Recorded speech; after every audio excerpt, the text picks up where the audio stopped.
Okay. Endocrine pharmacology dha.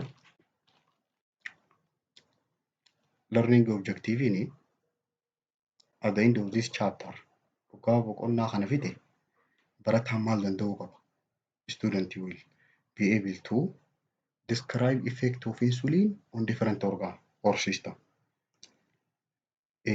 Jijjiirama insuliiniin siistamoota garaagaraa irratti fiduu danda'u kana ibsuu danda'uu qaba. Differentiate types of insulin with their therapeutic use and adverse reaction. Gosoota insuliiniidha waan inni wal'aansaaf itti fayyadamnuu fi side effect isaa sanillee ni ibsa jira. Mechanism of action isaa akkatti dalagu. Faayidaa isaatii fi side effect dawaalee oral hypoglycemic agent jedhama. Dawaalee gulukoosii qaama keessaa gad buusan. Kanas ni ibsa jira. Recognized drug used as oxytoxic agent. Dawaalee akka oxytoxinitti gargaaran warreen yeroo ciniinsuudhaaf itti fayyadamu. Sanillee ni ibsina jira. Differentiate types of hormonal contraception with their use. Akkasumas dawaalee hormonal contraceptive jedhaman qusannaa maatiidha. Itti fayyadama isaatii fi adverse effect isaatii side effect jechuudha. Preparation isaa akkatti qopheessuun illee ni ibsa jira. Action therapeutic use and adverse effect of glucocorticoid dawaalee kana jedhaman. Dawaalee glucocorticoid jedhaman akkamitti dalaganii faayidaan isaa maali? Miidhaan isaan fidan maali? Ni ibsita jira boqonnaa kana fixee. Jalqaba irratti maal ilaalla? Anti-diabetic drug. Dawaalee dhukkuba sukkaaraatiif fayyadamu. Anti-diabetic drug dawaalee jedhaman san ilaalla. Introduction. Diabetes mellitus jechuun maali? DM jechuun it is a disease dhukkuba that occur as a result of absolute or relatively deficiency of insulin. Dhukkubni DM kun kan inni dhufu takka hanqina yoo qabaate insuliinii yookaan immoo absolutely guutumaa guututti yoo jiraachuu baate. That result in metabolic and vascular abnormality. Yoo inni kun jiraachuu baate takka yoo hanqate rakkoolee chemical reaction qaama keessaa geggeeffamurra dhufuu dandeessi. Akkasumas vasilii qaamaa keessa jiru kana iddoota qaama keessa jiru kanarra dhiibbaan dhufuu dandeessi. Dhukkuba akkanaa kanaan DM jedhaniin. Etioloojii isaa maali? Causein DM kanaa tokkoffaan obesity furdachuu garmalee. Because chronic calorie intake yoo yeroo dheeraadhaaf kaalorii kana baay'inaan kan fudhachaa oolu taate gulukoosii jechuudha. And prolonged stimulation of beta cell. Yeroo dheeraadhaaf seeliin insuliin oomishtu pankreesii keessa jirtu beta cell jedhamtu suni yeroo dheeraaf yoo kakaatu taate. Cause decrease in insulin receptor. Receptora insuliiniidhaa kan akka gad xiqqaatu taasisti. And also adipose tissue and the muscle are less sensitive. Seeliin yoo baay'inaan kakaatu taate yeroo dheeraadhaaf receptoroota insuliin kana fuudhee ittiin deemu sanillee gad xiqqeessiteeti hanga insuliiniin kun tishuu bakka faatiin jirtu dhaquu fi masilii keessatti akka inni baay'inaan dalagaan dalagne gooti. Kana jechuun insuliin akka baay'inaan dalagaa isaan dalagne gooti jechuudha. Koosiin isaa kan jalqabaa koosiin DM'dha obesity garmalee fudhachuu. Kan biraa hereditaryidha. Hereditary jechuun genetically jechuudha. Dhalootaan. Damage of pancreatic tissue. Tishuun pankreesiidhaa sun tishuu irra jijjiidhaa suni yookaan miidhamtu taate. Kan biraa koosiin DM'dha diyaabetogenic hormone. Hormoonii diyaabeetii kana fiduu danda'a. Hormooniidhaan jira. Fakkeenyaaf growth hormoonii fa'a. Growth hormoonii guddinaa, taayiroidii, hormooniin taayiroidii yoo garmalee madde DMA dhufa. Epinefriin hormooniin jedhamu. Are antagonize action of insulin. Isaan kun akkamitti DMA fidanii dalagaa silaa insuliiniin dalagu kana faallaa dalagan. Akka insuliiniin kun dalagaa hin dalagne godhan. Diyaabetoojenik diraagii jira ammas. Dawaalee DMA kana fiduu danda'an. Kan akkam fa'aadha? Thiazide diureticsii kan nama fincaansisu. Epinefriin, phenothiazine. Dawaaleen akkanaa kuni diyaabetoojenik diraag jedhaniin dawaalee DMA fiduu danda'an. Other factor wantoonni biraa ammas kan DMA fiduu danda'an like pregnancy, ulfa fa'a. Ulfa keessatti for example placenta and placental hormone. Placentaan mataan isaatii fi obbaatiin jechuudha. Sanii fi hormooniin achi keessaa madditu create resistance to insulin. Insuliinii kanarratti resistaansii uuman. Hormooniin achi keessaa madditu. Kanaaf ittisa. Insuliinii kan akka dalagaa hin dalagne godhan. Kanaaf warreen ulfa qabu irratti DMA dhufa. The common sign and symptom include namni tokko DMA qaba jechuudhaaf mallattooleen ijoo ta'an polydipsia kan jalqabaa, excessive thirst baay'ee dheebachuu, polyphagia humnaa ol nyaachuu, insatiable appetite for food. Insatiable jechuun kun saateetii kan jiru dhaabu. Saateetii jechuun quufuu jechuudha. Naagahe jettee ofirraa dhaabu. Kun ammoo insatiabilidha.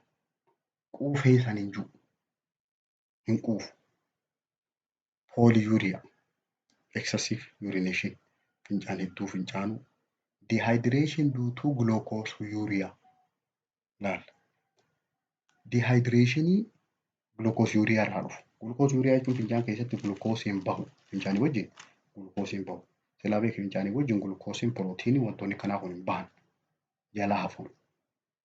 Yoo glukoosiin fincaanii wajjin yoo bahe namtichi kun qaama isaa keessaa dhangala'aan gad bu'a jechuudha. Dehydrationii itti dhufu. Diabetes has dangerous complication. DMA'n kuni rakkoolee hamtuu qaba. Complicationii yoo dafee wal'aanamuu baate rakkoolee fidu hedduu qaba. Rakkoolee inni fidu keessaa inni tokkoffaadha keetoo acidosis. Keetoo acidosis jechuun ketaniin fi aasidiin qaama keessatti baay'achuu jechuudha. Aasidiin qaama keessatti heddummaata. Complicationii DMA keessaa tokko. Kan lammaffaa hyperglycemic osmolar non-ketotic coma warreen taayipii 2 irra mul'ata gaafa.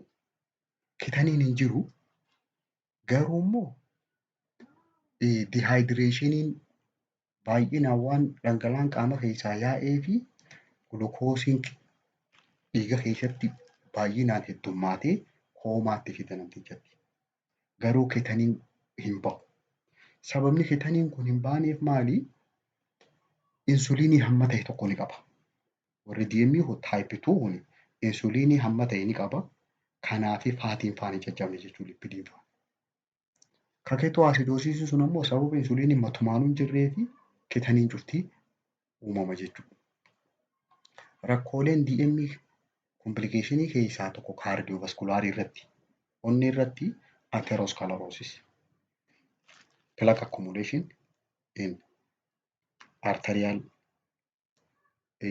luumanii keessatti, arterii keessatti hidda dhiigaa onneedhaa raabsu san keessatti yoonii faatii walitti qabame atherosclerosis isaanii. Kan biraa myocardial infarction. Sababa atherosclerosisiin dhufe kanarraa myocardial infarction dhufuu danda'a. Wanti sun onneedhaa du'uu jechuudha. Peripheral arterial insufficiency. Arteriin gara fagootti dhiiga raabsu gayaa ta'uu dhabu. Peripheral arterial insufficiency. Kan biraa anemiyaa dhufa. Complicationii DMA keessaa tokko. Ispeeshaalii kun egaa warreen taayip 1 irra mul'ata. Waan qal'ataniif isaan kun anemiyaatti dhufa. Hypertension illee dhufuu danda'a. Inni biraa stroke, cerebrovascular accident jechuudha. Hiddi dhiigaa sammuu keessatti raapchar ta'uu. Nephropathy. Nephropathy means kaleen faayidaa ala ta'uu. Retinopathy. Ijji baquu, raatinaan miidhamuu. Neuropathy. Narviin dalaguu dhiisuu, senseeshiniin faan ittiin dhagahamu. Namtichi waa tuqan miirri waa dhagahuu isaa gabbu'a. Peeniin isa iddootti hin dhagahamtu jechuun neuropathy dhugaa jiru. DM can be classified as DM kan hoggaa adda qoonnu type 1 fi 2 jenneetis. Type 1 jechuun insulin dependent DM jaanii. IDDM jechuun insulin dependent diabetes mellitus or juvenile type jaanii. Kajoollummaa. Juvenile jechuun kajoollummaati. This occur predominantly in children and young adults who have no insulin secretion. Amma warreen type 1 kun insulin dependent maa jennaani insuliiniin matumaan hin jiru. Kanaafuu alaa fudhachuu qaban jechuu isaan kun furmaanni isaa. Gosti tokkoffaan kana juvenile type kan jennu ijoollee jechuudha. G kana fudhatteetuma ijoollee. Children and young adult who have no insulin secretion. Insuliiniin hin maddu gonkumaa. Type 2 ammoo Nidhaa itti dabalame qubee irraa olii sanitti. Non insulin dependent DM jechuudha. Kun immoo insuliinii hanga ta'e ni jira garuu dalagatti hin jirre insuliiniin isaa. Yookaan maturity onset type jaaniin ka eega guddatanii nama qabu jechuudha. Usually occur after age of 14 years. Amata 40 booda baay'inaan kan nama qabu.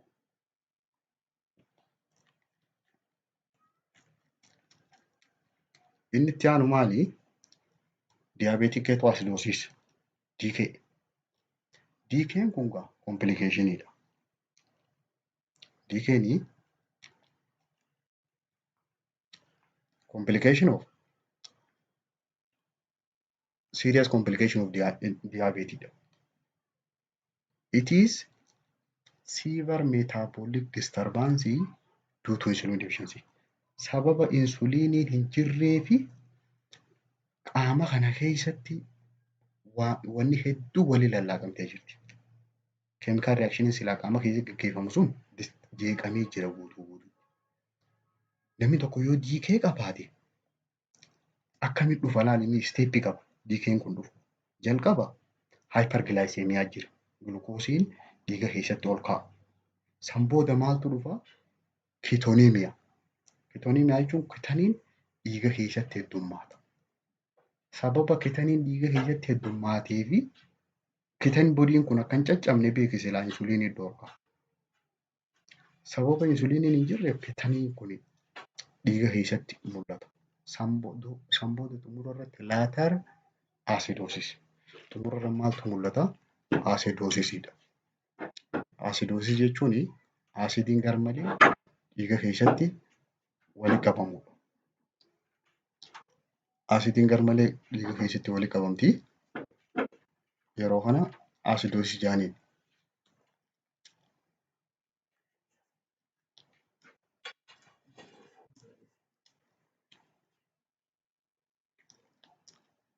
This condition is characterized by namni tokko yoo DK qabaate wanni isaa kanarra mul'ata maali? Mallattooleen ijoon namticha kanarra mul'atu headache. Headache qaba, mataan ni dhukkuba, nausea, vomiting, rapid pulse qaba. Pulsiin isaa ol kaati. Humnaa ol. Dry skin. Gogaan isaa ni goggoga. Deep breathing and change in mentation. Qilleensaallee sirri fudhata. Deep breathing qaba. Change in mentation. Sammuu isaa ni jijjiirama. Mental confusion itti dhufee koomaa ta'a jechuun namtichi xumura irra maaltu itti dhufa?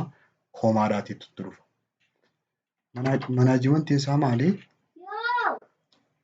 Manaajimentiin isaa maali?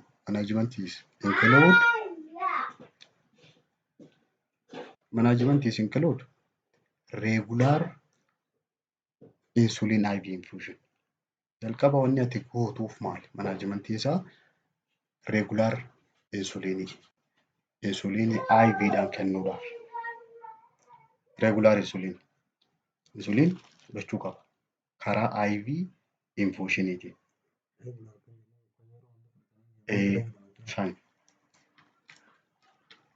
Kan biraa treatment of dehydration and precipitating factor. Manaajimentiin isaa egaa namtichi dehydration qaba jenneemi. Nausea qaba jennee, vomiting qaba jennee, dhangala'aan keessaa yaa'u jira. Kanaafuu dehydration itti dhufaami. Dehydration san fluidii bakka buusanii wal'aanuudhaa fi precipitating factory waan isa kanatti hammeessu jira. San wal'aanu. Furmaan isaa kana. Inni biraa hypoglycemic coma. Hypoglycemic coma. Amma ganamni DM qabu kanaan qabamuun isaa hedduu jira. Akkamiin dhufa inni kun? This is more serious complication. Rakkoo hamtuudha. Which usually occur due to excess dose of insulin. Insulinuma dawaa fudhatisanii humnaa ol fudhate. Hedduu fudhate. That produce insulinii hedduu inni fudhate santuma akkam godhee severe lowering of blood glucose. Glukoosii dhiiga keessaa gad buusee hypoglycemiaatti fidee this may lead to coma. Namtichi kun if wallaalee shock illee ta'uu akka danda'u isa taasisa. Kun koziin isaa insuliiniin gad bu'u. Furmaan isaa maalitu? Warreen hypoglycemic taate furmaan isaa gulukoosii bakka deebisuu fi insuliinii san doozii isaa adjust godhuuf. Akka namtichi humnaa ol hin fudhanne taasisu. The sign and the symptoms. Mallattoon nama hypoglycemic keessa seenee hoo. Nama gulukoosiin qaama keessaa gad bu'e mallattoon isaa akka jalqabaa mental confusion. Sammuun isaa tartiiba hin qabdu. Of wallaalaa. Uncoordination. Deemuu hin danda'u namtichi. Ni kufa. Parastegia. Parastegia jechuun ni hadooda qaamni isaa. Qaamni namtichaa ni hadooda. Convulsion qaba. Ni gaggaba. Coma. Kuni unconsciousness-dha. Sign of sympathetic overactivity. Sympathetic nerviin yeroo namtichi gulukoosiin qaama keessaa gad bu'e dabaluudhaa jecha dalagaa isiin dalagdu jira. Sababa narviin tun dalagduu fi mallattooleen tun irra mul'atti. Aim of our treatment is namticha kana wallaansii keenya kan irratti xiyyeeffatu gulukoosii qaama keessaa gad bu'een to restore blood glucose to normal. Normaalitti ka deemu. Akkam goonee deebifnaa? Giving glucose 50% 20 to 100 ml IV. IVdhaan gulukoosii hanga kana kennuuf 50% ka jaambu jira. ml 20 irraa hanga 100 waraabni IVdhaan kennuufi. Or glucagon 1 mg IV. Or IM or subcutaneous. Glucagoniin karaa hundaanuu ni kennama. Yookaan glucagonii miligiraama tokko IVdhaan kennaaf yookaan IMdhaan yookaan subcutaneousdhaan.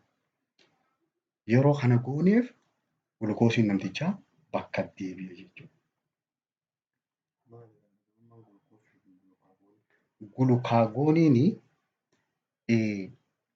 glycogenii amma glucagoniin kun foormii gulukoosii stooritti ta'u. Amma qaama keessatti gulukoosii yoo heddummaate liivarii irratti bifa glycogeniitiin stoor ta'a. Inni stoor ta'e sun ammoo achii gamana deebi'uudhaaf hormoonii barbaada. Hormooniin sun gulucaagoon jaanii. Inni kun gulukoosiin kun akka dhiigan makamu taasisa. Kanaafuu gulukoosii qaama keessaa gad bu'e san alaatti dabaluu jechuudha. Gulucaagoniinis foormii gulukoosiiti. Foormii isaati. Antidiabetogenic drug. Dawaalee warreen hyperglycemia qabu warreen gulukoosiin ol ka'e takka warreen DM qabuuf kennamu keessaa inni jalqabaa insuliin jedhanii. Insuliiniin gaa maddi isaa eessa? Insuliinuma jedhan kana. Insuliiniin hormoonidha. Naachuraalii nama keessaa madda. Sigalee paankiraatikii keessaa madda. Rajijjii keessaa. Rajijjii keessaayis beettaaseeliin maddisiisa insuliin kana. Source of insulin is include pork or beef or combination of pork and beef. Kabooyyeetis ni jira. Kan horiirraa fuudhanis ni jira. Biifiin beeylada. Takka immoo kan isaan lachuutu waliin. And human insulin. Kana maallee insuliinii namaa. Recombinant DNA teknikii fayyadamaniiti akkaataa itti walitti dabalan DNA mala kanaan mala jiinii irraa waa fuudhuudhaatiin insuliinii san irraa fuudhanii hormoonii san namaaf kennan jechuudha. Malli itti fuudhan recombinant DNA teknik jedhanii akkaataan itti isa kana qopheessan insuliin kana. Actioniin isaa maali? Insuliiniin kun waan inni dalagu insuliin is lower blood glucose level. Gulukoosii dhiiga qaama namaa keessa jiru kan buusu. Akkam godhee? By increasing utilization of glucose by peripheral tissue. Tishuun fageenya irra jirtu gulukoosii kan akka baay'inaan wal saamtee guurrattu taasiseeti gulukoos dhiiga keessaa gad xiqqeessa. And promoting synthesis and storage of glycogen. Gulukoosiin dhiiga keessatti heddummaate kun tishuutti hoggaa hoote karraa hafe ammaas akka bifa gilaayikoojiniitti jijjiiramee istoor ta'u liiverii irratti san taasisa insuliiniin kun. Haala kanaani gulukoosii dhiiga keessaa gad xiqqeessa. The main action of hormone are dalagaan ijoon hormoonii kanaa eessarratti xiyyeeffata? Exerted on metabolism of carbohydrate. Chemical reaction caccabuu kaarbohaayidireetiidha. Faatiidha. Akkasumas pirootiinii liver muscle and adipose tissue. Bakki inni irratti dalagu bakka tana sadiin liverii, masiliidhaa fi tishuu adipose tissuu jedhanii bakka faatiin itti akkumuleet taatu walii qabamte. Achirratti jarri kun sadiin akka dalagaa isaanii dalagan godha. Kaarbohaayidireetiinis, faatiinis, pirootiiniinis.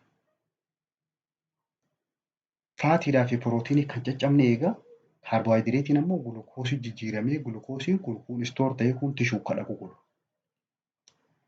Inni kun eessatti istoor ta'a laalla? Gulukoosiin kun hoggaa ol ka'e dhiiga keessatti yeroo heddummaatu kun liiver dhaqa. Kun ammaas masilii irratti istoor ta'a. Kun adipoos tishuu irratti istoor ta'a. Dalagaan isaa bakka qabsiisuudha dalagaan insuliiniidha. Effect of insulin.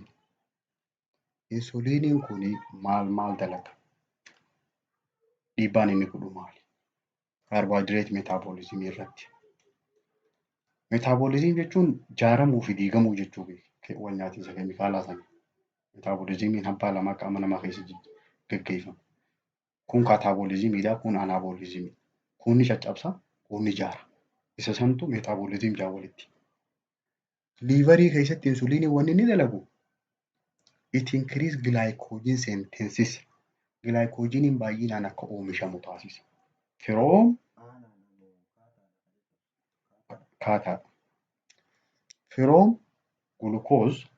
gulukoosii irraa glycogenii akka oomishtu taasisa liiveriin. And glucose utilization. Akkasumas gulukoosii kana akka dhiheessitu. While it decrease yoo qaama keessaa inni kan gad xiqqaatu taate namtichi duubaa gulukoos fudhachuu yoo dhiise isa foormii gilaayikoojinii jijjiirame kana gamana deebisa. Foormiin ittiin gamana deebi'u kun gulukooniyogenesis and glycogenolysis. Gulukooniyogenesis jechuun gulukoosii haara'e oomishuu jechuudha. Yoo inni qaama keessaa gad xiqqaate gulukooniyogenesis niw jechuudha. Niw jechuun haara'e oomishuu. and glycogenolysis. Glycogenii gulukoosii irraa duraan glycogenii tolchineeti glycogenii san store goona. Yeroo qaama keessaa inni gulukoosiin gad xiqqaate inni duraan store ta'e sun caccabee gamana deebi'uu qaba gulukoositti. Mala santu glycogenolysis jedhaniin. Masilii irratti insuliiniin maal dalaga? Insuliiniin it increase glucose uptake. Hanga seeliin gulukoosii kana fudhattu heddummeessa. Ni dabala. Glucose utilizationidhaas ammas ni dabala. Dhiheessa isaa. And glycogen synthesis. Ammas glycogeniin akka oomishamu. Dhugaa masilii kana keessatti heddummaates inni dhugaa heddummaate stooratti akka galu. Glycogeniin oomishamee. Masiliin sirriitti gulukoosii fudhatee hanga kaan irraatti fayyadamee kaan ammoo akka store godhu taasisa. Adipose tissue irratti hoo maal godha? Tissue faatii qabdu san. It increase glucose uptake and glycerol synthesis. Gulukoosii fudhatanii baay'inaan glycerolii irraa oomishatan. Glycerol jechuun fatty acid jechuudha. Esterified fatty acid jedhaniin. Foormii gulukoosii hoggaa bakka faatii qabdu keessatti store goonu foormii glyceroliitti jijjiirreeti achitti store goonu. Garuu liiveriidhaa fi masilii irratti foormii glycogeniitti store ta'a. Siigaleemma liiverii fi masilii irratti gulukoosiin hoggaa store ta'uu barbaade bifa glycogeniitiin. Garuu adipose tissue irratti bifa glyceroliitiin. Foormuma gulukoosiiti. Bakka jiraachuudha hima malee. Fat metabolism. Faatii irratti amma gaa kaarboohayidireetii akkana bakka qabsiisa jenna. Insuliiniin. Faatii tanaa kan godhu. It increase lipogenesis. Fatty acid formation. Lipogenesis jechuun lipidiin akka oomishamtu taasisa. Lipidiin akka sirriitti oomishamtu. San godha. Liiverii keessatti. Adipose tissue irratti hoo it increase synthesis of triglyceride and the synthesis of fatty acid. Reefu kaarboohayidireetii glycerolii jijjiiree store godhe. Amma immoo faatii kana adipose tissue irratti hoggaa dhayite kam godha? Triglycerideedhatti jijjiira. Triglyceride sanii jijjiireeti fatty acidiin achirraa oomishamee kun store ta'ee kun qaamaaf hojiirra oola. Nutritionii keessa jirti baay'inaan. Pirootiinii hoo kam godha? Protein metabolism irratti insuliinii wanni inni dalagu. It increase protein catabolism. Pirootiiniin akka bakka sanitti walitti qabamu akka jaaramu taasisa. Pirootiiniin akka jaaramu. Masilii irratti it increase amino acid uptake and the protein synthesis. Maashaa irratti amino acidiin kun waan pirootiiniin irraa jaaramu beeku. Pirootiiniin amino acidiif keessaa qaba. Amino acidii kana baay'inaan maashaan sun fudhateeti pirootiinii irraa tolcha. Pirootiinii irraa tolchee irraa if jaara jechuudha. Kana hunda haa godhu insuliinidha. Kanaafuu insuliiniin barbaachisa jechuu seelii hundaafuu. Other metabolic effective mass bakka biraa irratti dalagaan insuliiniin dalagu. It increase uptake of potassium and calcium ion into cell and the synthesis of nucleic acid. Potassiumiidhaa fi kaalshiyeemiin baay'inaan karaa seeliidhaa seenanii nucleic acidiin akka isaan kanarraa tolfamu taasisa. Seelii keessa soodiyemii fi potassiumii fi kaalshiyeemiin seenanii. There are some factors that increase insulin demand. Wantoota insuliiniin kun hanga duraanii caalaa akka heddummaatu barbaadanii jira. Waan yoo wanni kun jiraatte insuliinii hanga duraanii caalaa heddummaachuu fedha. Like infection. Infection qaama keessa jiraata. hanga insuliiniin duraan dalagu ol insuliiniin baay'atee yoo dhiheesse malee gaafii isaa kana deebisuu hin danda'an. Gaafii qaamni gaafatu kana. Inni biraa sarjarii. During sarjarii insuliinii hedduu barbaada qaamni. Piregnaansii yeroo ulfaatis. And drugs dawaaleen illee kan insuliinii hedduu barbaadan jira. Dawaaleen insuliinii hedduu barbaadan kun dawaa akkamii? Those that antagonize the action of insulin dawaalee dalagaa insuliiniidhaa kana faalleessan harkaa xiqqeessan akkasumas gulukokortikoidii insuliinii gulukokortikoidii irraa maddu kalee keessa achirraa maddu warreen dalagaa isaanii gad xiqqeessan taayiroid hormoonii faan yookaan adreenaaliinii faan dawaaleen akkanaa kun dalagaa insuliiniidhaa kana waan faalleessaniif insuliinii hedduu barbaadaa qaamni yeroo sun. Yoo namtichi dawaa dalagaa insuliiniidhaa kana faalleessu fudhachuu jiraate insuliinii hedduu barbaada. Yoo infekshiniin jiraate akkasuma. Yoo sarjarii qabaates yoo ulfa qabaates namni sun. Types of insulin preparation gosoota insuliinii kana ittiin qopheessan akkaataa insuliiniin kun itti qophaa'u taayipiin isaa rapid acting insulin ka saffisaan dalagu insuliinii dafee dalagu injecti foormiidhaan bifa lilmeetiin warreen bifa lilmeetiin jiran kun eenyu fa'aadha? Insuliin lispiroo, insuliin aspaart, insuliin giluulisiin warreen jedhaman kun foormii injekshiniidhaati bifa lilmeetiin. Inhaleeshin foormiin ammoo kan qilleensaan wajjin inheel godhan human insuliin recombinant inhaled ka jedhamu jira. Insuliinii namarraa fuudhamee bifa gaaziidhaatiin ka qophaa'e.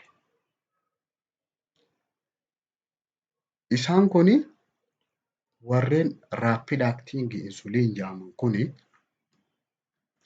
replace endogenous prandial insulin secretion than does regular insulin. Waan regular insulin jechuun short acting isaan kun regular insulinii kanarra endogenous prandial kan jedhaniin ka alaa argamu eega nyaata nyaatanii booda ka maddu prandial jechuun after meal jechuudha. Eega nyaata nyaatanii booda ka maddu bakka bu'uu danda'a. Endogenous jechuun ka alaa jechuudha. Endogenous prandial insulin secretion than does regular insulin. Secretionii irra qaban jechuudha. Bakka bu'uu danda'a. Bakka regulaariidha isaan kun waan saffisaan dalagaa dalaganiif. They have additional benefit qaban ammaas bu'aa addaa ka dabalataa. Benefit of allowing insulin to be taken immediately before meal without sacrificing glucose control. Osoo gulukoosii to'achuudhaaf jecha yeroo hedduun fudhanne immediately before meal insuliiniin nyaataan dura fudhatame dafee akka dalagaa dalagullee dhaaf faayidaa qaban isaan kun. Additional benefitiin isaanii allowing insulin to be taken immediately. Insuliiniin dafee akka fudhatu akka tuutamu. Before meal without sacrificing glucose control. Gulukoosii kana to'achuudhaaf jecha osoo yeroo hin gubne dafee akka tuutamu. Short acting or rapid onset ka jedhaniin jira. Short acting warreen suuta dalagu. Amma kan reefu ilaalle raapid actingii ka dafee saffisaan dalagu. Shoorti actingii raapid onset jechuun ilaali jecha lama. Shoorti actingiidha. Suuta deemanii yeroo gabaabaadhaaf dalaganii raapid onseetii qaban. Bakka san dafanii dhaquu qaban. Onseetiin isaa hanga inni itti dalagaa eegalan dafeeti. For example, regular insulin ka jedhamu. Insulin gosa hedduu jira egaa. Tokko kana. Ka biraa intermediate actingii. Shoortiidhaarraa guddaadha. Loongiidhaa gadi. Leentee fa'aadha. Insulin leentee jedhama. Leentee insulin. NPH jechuun neutral protamine agodarm ka jedhamu jira. Insulinii NPH jedhama. Warreen kun intermediate. Jiddugala. Long actingii jira ammas. Kan yeroo dheeraadhaaf turu. Protamine, zinc insulin, insulin determir, insulin glargin warreen jedhamu jira long actingii kan yeroo dheeraadhaaf turu. Insulin immoo gosa sadi ilaalla. Short actingii, intermediate fi long actingii jenneeti onseetii isaanirra dhaabbannee yeroo hanga isaan dalagaatti eegalanirra dhaabbannee bakka sadi qoodna. Rapid actingii fi rapid onseetiin garagara. Rapid actingiin warra dafee godhu saffisaan. Rapiditti aanee shortii jira. Short actingii. Jiddugalaan intermediate jira. Kan yeroo dheeraa long actingiidha. Insulin glarginii is not mixed with other insulin. Insulinii biraatii wajjin walitti hin dabalamu. Since maaliifi its solubility is affected due to change in pH. Sababa solubilitiin isaa pH irratti hundaa'uuf yoo waan biraatti daballe pH isaa waan jijjiiramuuf insulin glarginii kana insulinii biraatii wajjin walitti hin maynu. pH meeqa keessatti bulbulamaa? Soluble at pH is 4. pH isaa 4. Kanaafuu insulinii biraatii wajjin walitti hin maynu.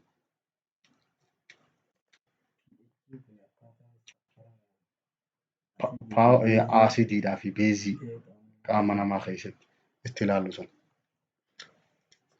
Taayipii insuliniidhaa jirtu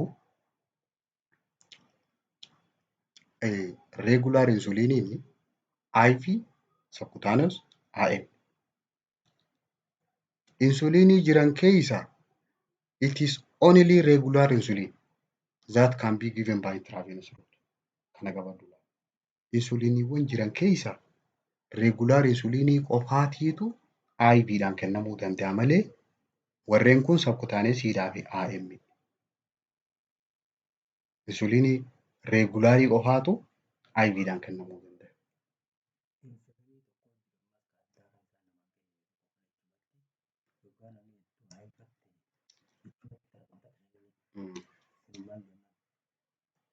Kan insulinii biraatiin walitti makamne sana.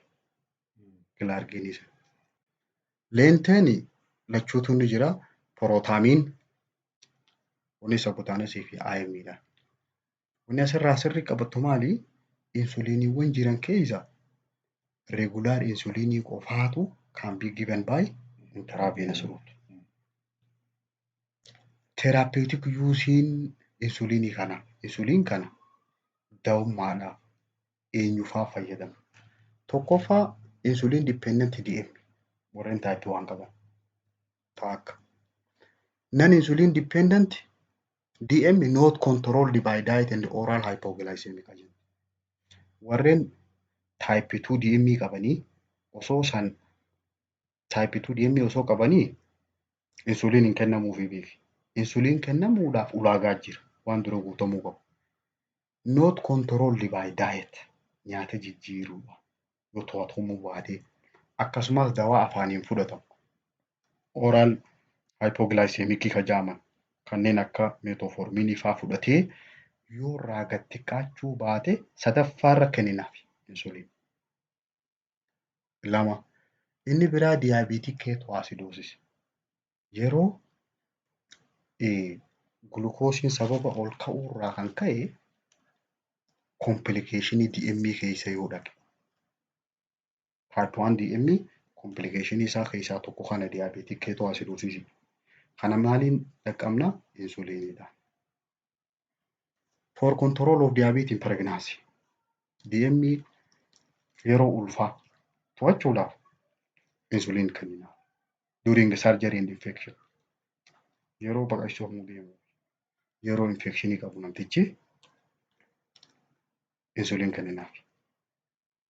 They are also used in the treatment of hyperkalemia due to renal failure. Sababa haleen dalagaa dhiifteef yoo potaasheemiin ol ka'e hyperkalemia potaasheemii yoo ol ka'e akka tiriitimantiitti insuliin kanatti fayyadamu. Potaasheemii qaama keessatti ol ka'e kan gabbuusuudha. Adverse reaction isaa maali? Side effect isaa rakkoon inni qabu can be categorized as local and systemic qabu. Bakka sanii fi qaama keessatti rakkoo inni fidu. Locally atrophy fida yookaan hypertrophy at the site of injection. Bakka diramu san guddisuu danda'a. Bakka diramaa ooltu san guddisuu tishuu bakka sanii. Local hypersensitivity maas. Hypersensitivity reaction due to immune disorder san fiduu danda'a. And secondary infection. Infectionii biraallee fiduu danda'a. Locally. Maaltu fida isa kana? Waan jiru jira. Injection of older animal insulin preparation. Yoo insuliinii beeyladaa dulloomte irraa fuudhamee qophaa'e hadirattu taate. Sometimes lead to yeroo takka maal fiddi? Atrophy of subcutaneous fatty tissue as the site of injection. Bakka dirattu sanitti faatiin akka coomni kan heddummaatu taasisa. Yoo insuliin ati dirattu kun ka horii dulloomee ta'a. But this never seen since the development of human and the analog insulin preparation of neutral pH. Garuu rakkoon ammaas yoo jennetun eega human and the analog insulin preparation hin dhufe ilma namaatirraa fi hatta namaatii wal fakkaatu insulinii qopheessuun eega dhufee booda ka horii dulloome irraa fuudhanii namaan diruun sun waan hin jirreef inni sun gad xiqqaate. Hypertrophy of subcutaneous fatty tissue remain bakka diramtu saniin tishuun bakka sanii guddattee faatiin achii sun guddachuun ammallee probleemii ta'ee hafee jira. If injected repeatedly at the same time, at the same site. Yoo bakka takka keessa deddeebiftee ka dirtu taate. Bakka takka keessa baay'inaan yoo deddeebiftee diraa oolte subcutaneous fatty tishuun achuma jirti. However, isa kana hoo haa ta'u malee kamitti this may be corrected by akkamitti sirraawa avoidance of that specific injection site or with liposuction. Takka lipidii san keessaa saggoduudhaan yookaan immoo specific site kan dirree dhooruudhaan sirreessuun danda'ama. Hoggaa dirattu irra naanna'ii dirii wanni jaaliniif ta'a. Saayitii takka keessa yoo diraa oolte bakka sanitti faatiin akkumuleet taati. Kun amma local adverse effect inni fidu bakka diramtu sanitti. Systemikii keessatti hoo maal fida rakkoon inni fidu? Kan inni fidu tokko hypoglycemic coma fida. Gulukoosii kana qaama keessaa dam godhee namtichi gulukoosii dhabee akka kufu coma akka ta'u. Immunologic reaction like hypersensitive and insulin resistance. Rakkoo immunity disorderii fa'aa fiduu danda'a ammaas. Immunity disorder kaa kam fa'a? Hypersensitive humnaa ol kaka'uu san. Fi insuliiniin kun resistaansii uumu dalagaa dhiisu. siistama keessatti kana fa'aa fiduu danda'a. Now let us see oral hypoglycemic drug. Dawaalee afaaniin fudhataman kan gulukoosii qaama keessaa gad buusan jechuudha. These are drugs administered orally. Dawaaleen kun dawaalee afaaniin fudhatamu kan to lower blood glucose level used in mild diabetes. Warreen DMA isaanii jiddu gala tahan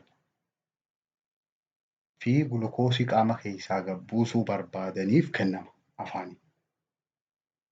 Warreen sadarkaa insuliinii irra hin dhageenye. They are grouped as gareen dawaalee kanaa gareelee akkam fa'aa jira. Insuliin secretagogues jaaniin. Sulfonylureas warreen jaaman fa'aa. Insuliin secretagogues jaaman. Sulfonylureas, miglitidine, miglitinide, D-phenylalanine derivative. Gareen biraa biguanide. Biguanide fa'aa jalaa baay'inaan kan fayyadamnu kana metformin kana. Fenformin, buformin. Thiazolidine ion.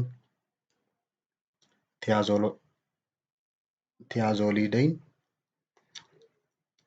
ionii warreen jaaman pyglatazone, resiglatazone.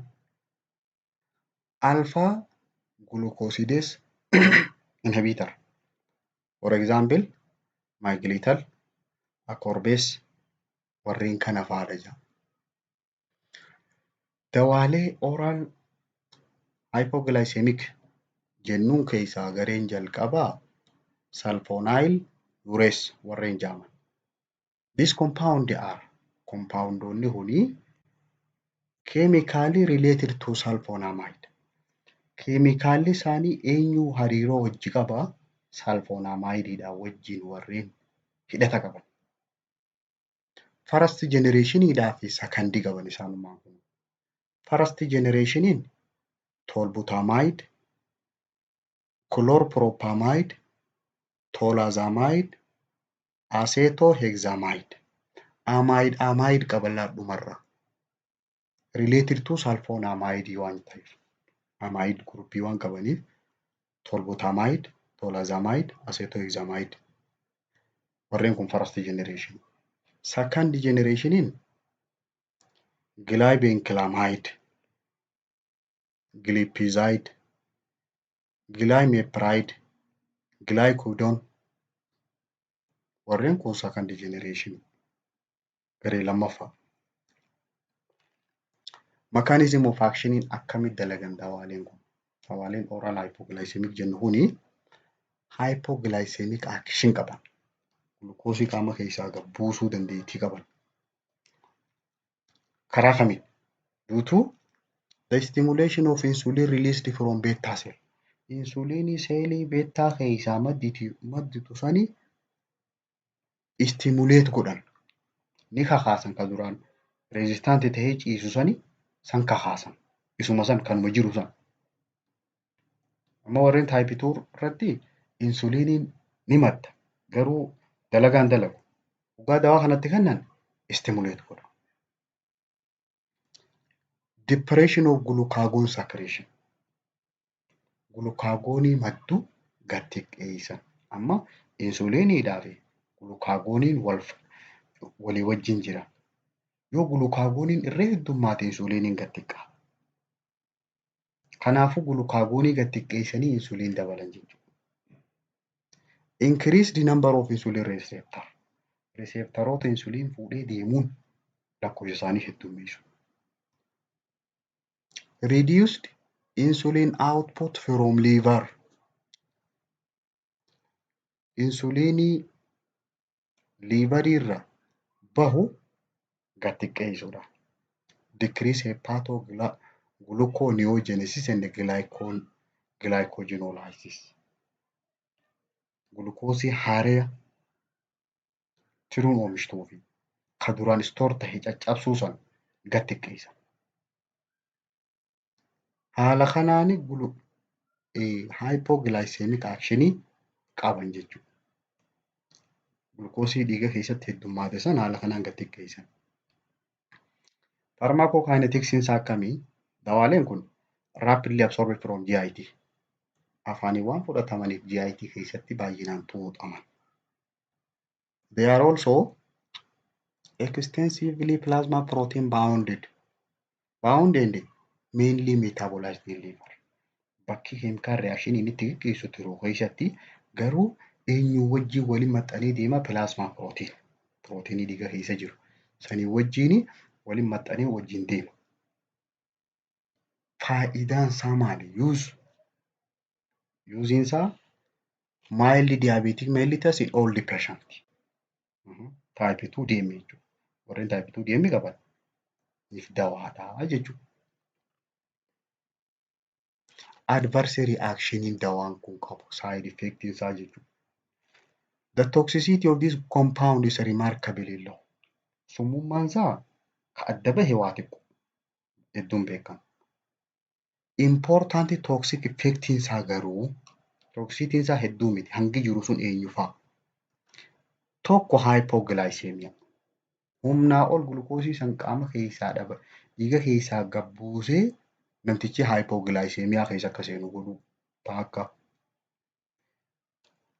Second, allergic skin rash. Qaamarra waa faffaca'a. Allergic reaction. Bone marrow depression. Bone marrow depress godhu. Akka humaan oomishni dhorku. Kan biraa cholestatic jaundice. Cholestatic jaundice. Cholestatic jechuun bakka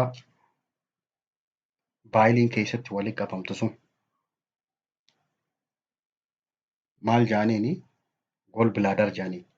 Gol bilaadarii san keessatti istaatikii uumu. Cholestatic jechuun kolesterooliin akka hedduu yaani godheeti achi keessa akka turtu godhee jaawundisii sababa saniin dhufa namtichi qaamni biicawa jechuudha. Cholestatic jaawundisii jechuun jaawundisii sababa kolesterooliin taa'eef sochii dhiisee taa'eef dhuftu. Ispeeshaalii chlorpropamide dawaalee afaaniin fudhatamu keessa amide groupii keessaa chlorpropamide kan jedhamu kana yoo fudhatte side effect isaa kana qaama si biicheessa.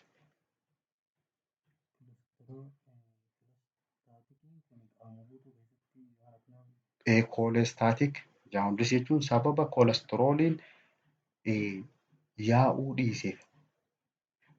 Kolesterooliin kun foormii baayilii gol bilaadarii keessatti gol bilaadariin gosa hedduu qabdi. Jaawundisii wanni kana baayilii kana foormii hedduu qabdi. Tun pigmentii, tun kolesteroolii. Isiin sun achi akka hedduu yaani akka tirutti hedduu olii yaani akka bakka san turtu godha. Yeroo san achi keessa dhagaa ta'uullee dandeessi. Waan sochiitti hin jirreef. Sababa sanirraa biica'uu danda'a namtichi qaamni isaa. Kan biraa rakkoon inni fidu gastric irritation. Garaachaan isoolleessuu danda'a. Prolonged hypoglycemia fiduu danda'a ammaas. Hypoglycemia sirraan baane yeroo dheeraa sirra turu sansi fiduu danda'a. Especially chlorpropamide kun. Enlarged dose yoo ofirra hojjiifte maas confusionii fiduu danda'a. Of si wallaalchisee vertigo, dizziness fiduu danda'a. Ataxia jechuun si dadhabsiisuu jechuudha. Ataxia jechuun weakness, excessive weakness fida. Leukopenia. Leukopenia jechuun heddummaachuu WBC. Leukopenia gattiqqaachuu WBC. Agranulocytosis kun ammoo akka heddummaatu godha. WBC keessa agiraanuloosaayitoosisiin agiraanulaar warreen ta'an. WBC'n gosa lama jira, agiraanulaaraa fi agiraanulaar warreen jedhaman. Warreen agiraanulii ta'an akka heddummaatu godha. Gabiraa tirombosaayitooppiiniyaa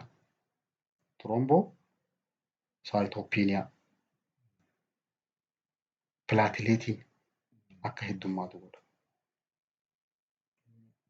Akka gabbuu tirombosaayitooppiiniyaa pilaatileetiin qaama keessaa akka gabbuu godha. Teeraatoojenesiitiin feetasii irratti effektii qaba. Warreen garaa qabu irratti ilmoo sanirratti feetasii sanirratti teeraatoojenik effektii qaba. Siitii jechuun feetasii miciree garaa jirtu sanirratti rakkoo fiduu jechuudha, disabilitii. Diraag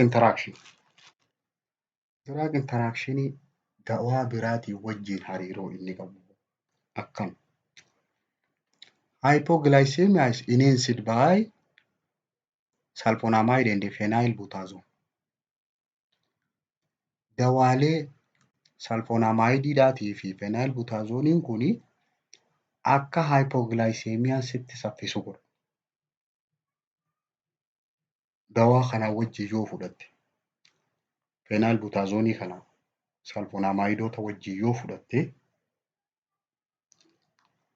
yookaan sulfonamidii wajjin yookaan immoo phenylbutazoonii kana wajjin oral hypoglycemikii san yoo waliin fudhatte, hypoglycemiaan sitti jarjara. Alkoolii yoo fudhatte hoo, alcohol produce disulfiram like action. Gocha akka disulfiramiidha. Dawaa jira disulfiram jedhanii. Ka akkam fa'a flushing of face, fuula kana akkana gadoo muculuq akkasii godhu akkatti akka nama waa si dhibee, severe headache, dhukkubbii mataa cimaadhaa fi vomitingii fa'aa si fiduu danda'a yoo dawaa kanaa fi alkool wajjin fudhatte. Sulfonylureas increase anticoagulant. Dawaalee diyaabeetikii san alkooliidhaan wajjin yoo fudhatte rakkoon kun sirra dhufa. Sulfonylureas increase anticoagulant effect of oral anticoagulant. Sulfonylureasiin rakkoo kan taruu dhiigaati dabalaa si keessatti. Effect of oral anticoagulantii dawaalee anticoagulantii ta'an ka afaaniin fudhatamu wajjin ka DM kana yoo fudhatte isa kana carraa dhiigni si keessatti ititee dhaabbachuudhaaf si mudachuu danda'a. Increase anticoagulant effect. Thiazidiin dawaaleen diuretiksiidha. Oppose action of sulfonylureas. Faallaa isa kanaatti dalagan jedha. Dalagaa silaa inni dalaguu barbaadu faallaa godhanii. Kanaafuu wajjin kennaman jechuudha. Thiazidiin, diuretiksiin, oral hypoglycemic drugidhaa wajjin hin kennaman. Waan wal faalleessaniif isaan kun.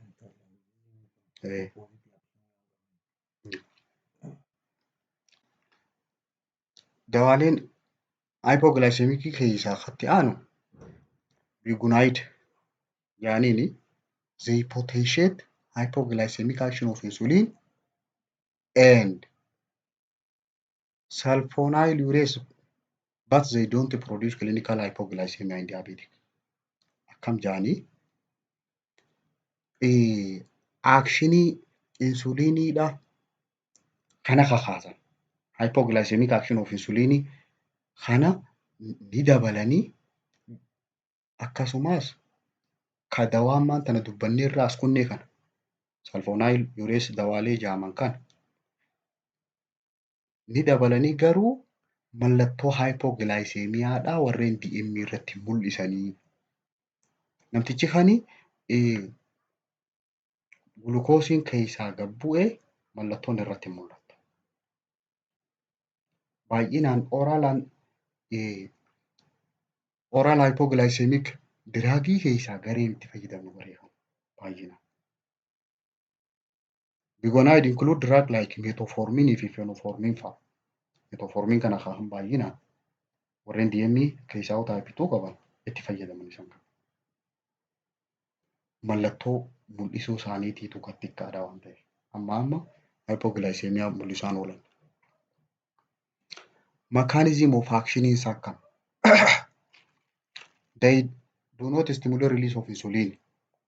Insuliinii akka gallakkifamu hin kakaasan isaan kun. Insuliinii seeliin akka hedduu gallakkiftu hin godhan.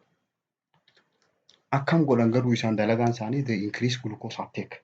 Gulukoosii dhiiga keessa jiru akka masiliin akka baay'inaan fudhattu godhan. Increase glucose uptake in skeletal muscle. Have effect on glucose absorption. Gulukoosii akka xuuxamuu fi and hepatic glucose production. Tiruu keessaa gulukoosiin baay'inaan akka gallakkifamu isaan godhan. They also enhance anaerobic glycolysis. Glycolysis gulukoosiin caccabuu kana akka gulukoosiin hedduu seelii keessatti caccabuu taasisanii this is why it associated with lactic acidosis. Sababa kanaafi hariiroo qaama keessatti asidiin akka baay'atu wajjin tanaaf qabaatanii isaan kun. Lactic acidosis jechuun asidiin qaama keessatti akka heddummaatu godhu side effect qaba. Pharmacokinetics isaa akkam? Sochiinsaa fenformin and metformin is rapidly absorbed from GIT. Dawaan kun lamaan saffisaan xuuxama GIT keessatti.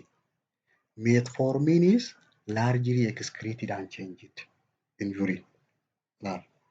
Metforminiin kun osoo hin jijjiiramne baay'inaan fincaanii wajjin baha. Has longer duration of action. Akkasumas turtii yeroo dheertuu qaama kana keessa tura. Metforminiin.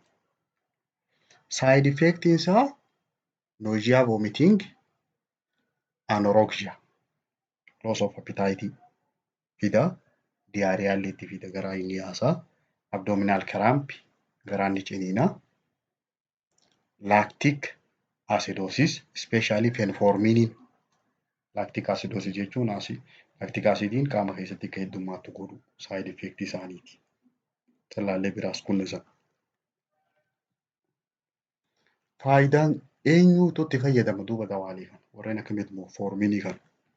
Obese diabetics warreen sababa garmalee furdataniif DME'n itti dhufe.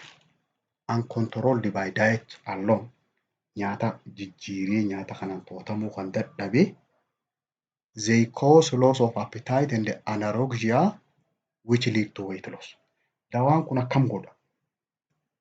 Appetite kana cufeeti ulfaatinis akka gad xiqqaatu waan godhuuf warreen sanii fayyadamna. Nyaata nyaachuu dhorkeeti ulfaatina isaa gad xiqqeessa waan ta'eef kanaaf itti fayyadamna. Supplement to sulfonyl urea.